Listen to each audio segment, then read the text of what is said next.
over the years, I've talked to people in Philadelphia about the relationship between Embiid and Simmons. And here's some of the things I've been told. Early in their careers, they both obviously came in with big expectations. They both were early stars right away. And there was jealousy and competition between the two of them as to who's going to be the man, whose team is it. So one of them, was looking at the other guy like, well, I want it to be my team. Are people saying it's his team? Or I want to be the man. Are people saying he's the man? That type of thing. But from what I've been told over the last, year or so, maybe 2 years, that settled down a bit and their relationship is cordial. They're not hanging out, kicking it, but they're not at each other's throats either. And the relationship with them, what I've been told, is cordial. And so I think they could coexist from a personality standpoint. I don't think there's any doubt about that. But Joel, I'm going to say that to say this. I think he does mean it when he says kind things about Ben. And I think when Ben is traded, Joel will say more kind things, but I think he'll move on with the snap of a finger because there's no way he doesn't look down on Ben basketball-wise. After what happened in the playoffs against the Hawks, there's no way he can't be thinking Ben's got to get better. And if they make a good trade, and if they get, even if it's a CJ McCollum, I think that's a better fit with Embiid than Simmons will be. So I don't think Embiid is trying to push Ben out the door, but I think when he's gone, he'll say good things about Ben and then move on with whoever they bring in for him. Well, listen, I think Joel really, really wants to win.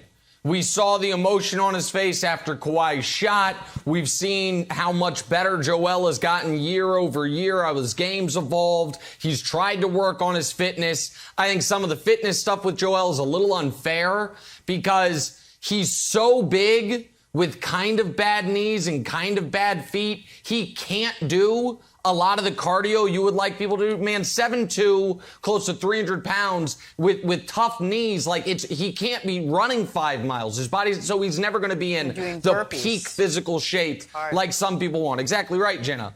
But as is often the case with Joel, he just said a little too much. Those tweets would have been fine if he would have just stopped 7 words early. Yes. But not everyone is built for that. Okay. Well, that's a shot. Just like at the end of the year, after the devastating loss to the Hawks, the press conference would have been fine if he didn't say, oh, well, I thought the game turned when we had a dunk and we got no points out of it. It's like, okay, man.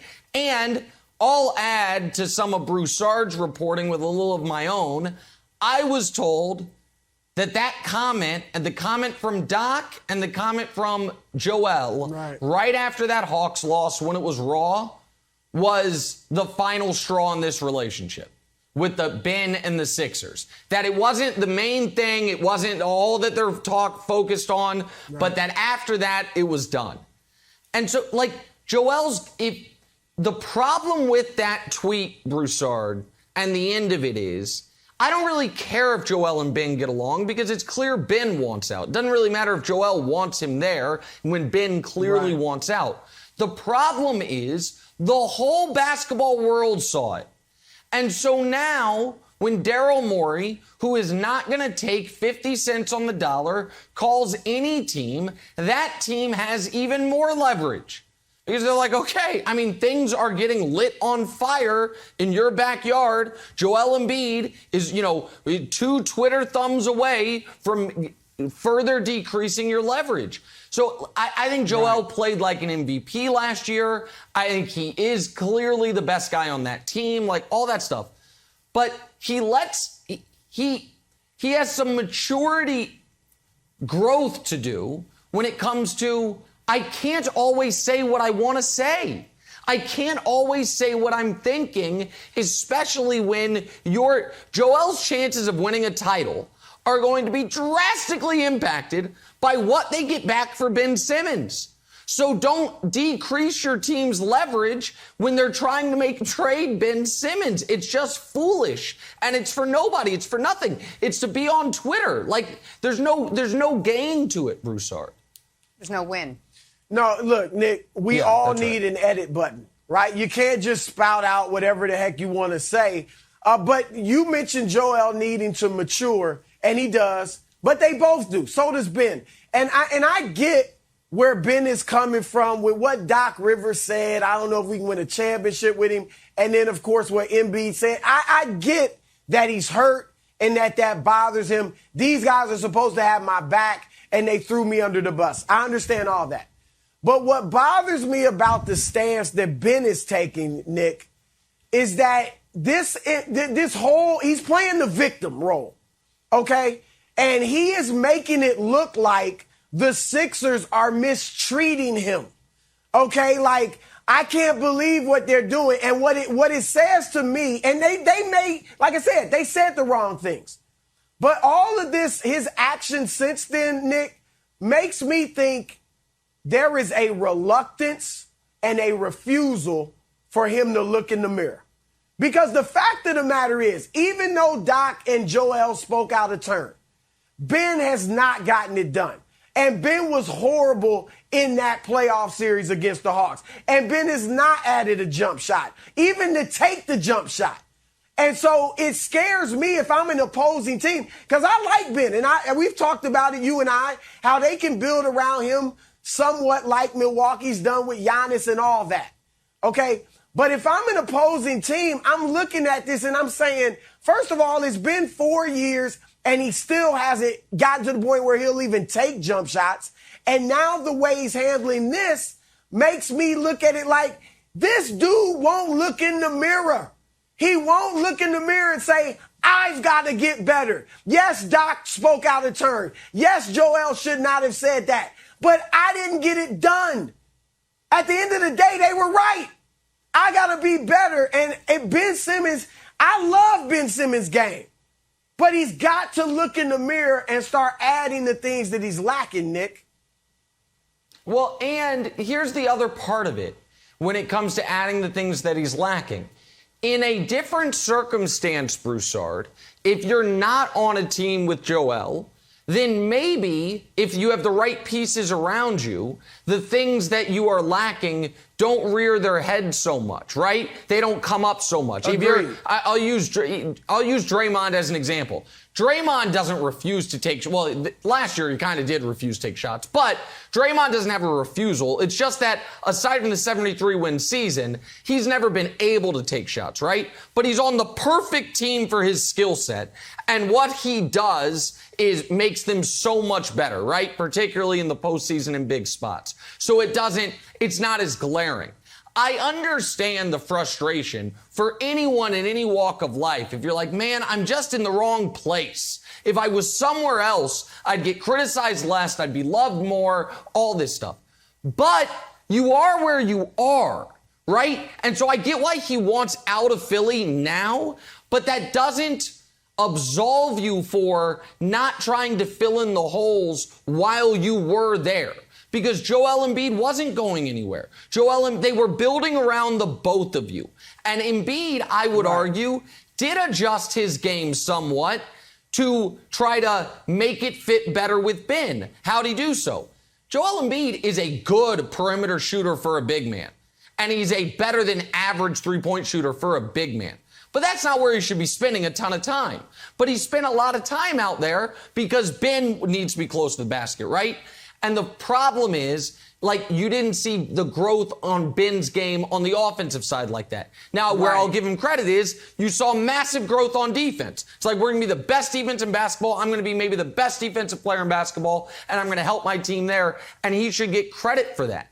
But yeah, this is a collective failure by all the parties involved that it's here, and the fact that it happened on the biggest, one of the biggest stages, the conference semifinals, but so glaring. We knew this was coming.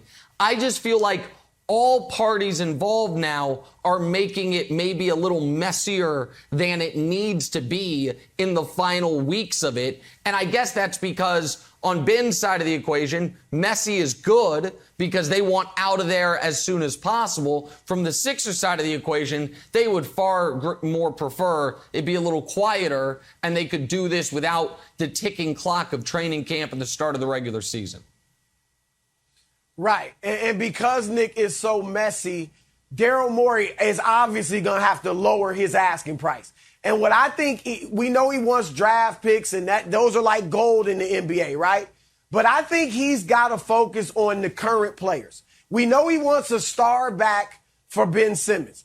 And that's the right approach to take. I think if you have to drop the request for all these draft picks, then do it.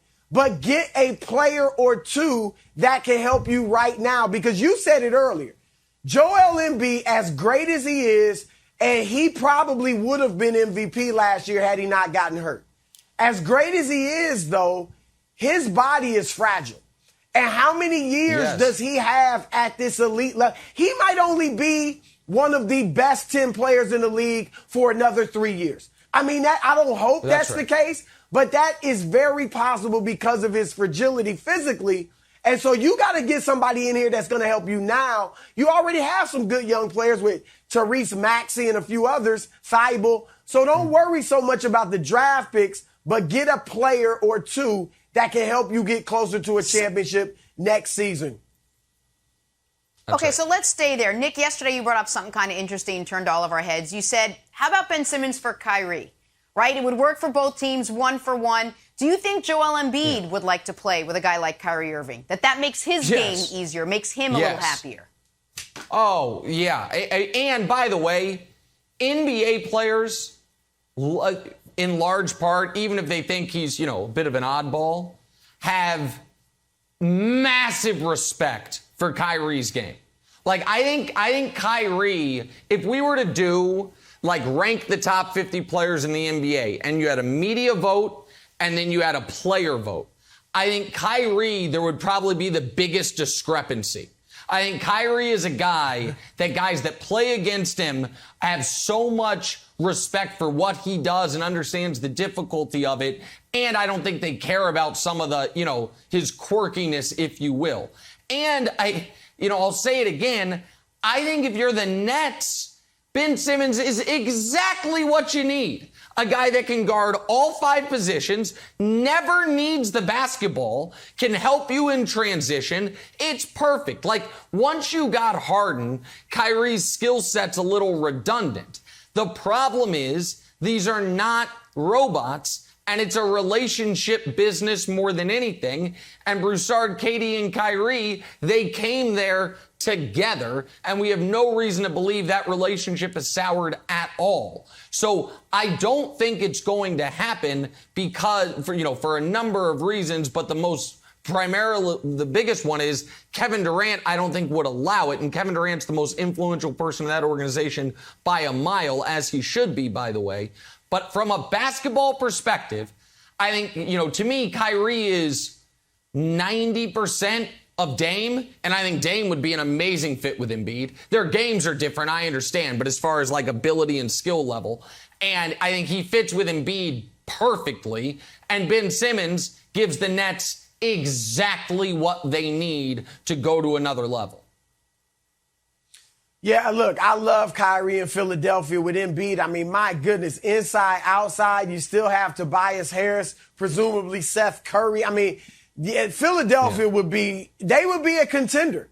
They would be a legitimate championship contender far more than they are right now. But as you said it, I mean, Kevin Durant probably is in New York if it's not for Kyrie, all right, with the Knicks. And so I agree with you. I don't think they would do that because of Durant and their relationship. And I think those 3 stars in Brooklyn, they want to give it one try. They can look at last year and say, we really didn't get it to give it a try. We played 8 games together. All right, we were never healthy. I don't think they want to break up that trio without giving it a legitimate chance to win a championship. And I like your point. I mean, Simmons there with Harden and Durant, that's monstrous.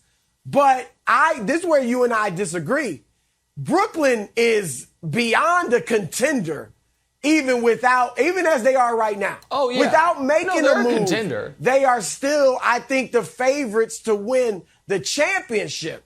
And so that's why I don't think they'll make the move. You went too far, Nick. I wanted to get you riled up for the next segment, but I don't think they'll make the move. Yeah. But I don't hate it. Too far. That's one of the smarter things you said, Nick. One of the smarter things you said. Oh, thank you. Thanks for watching. Subscribe here to get the latest from the show. Also, be sure to check out more of the best clips from First Things First, or go watch a few segments from our other shows on FS1.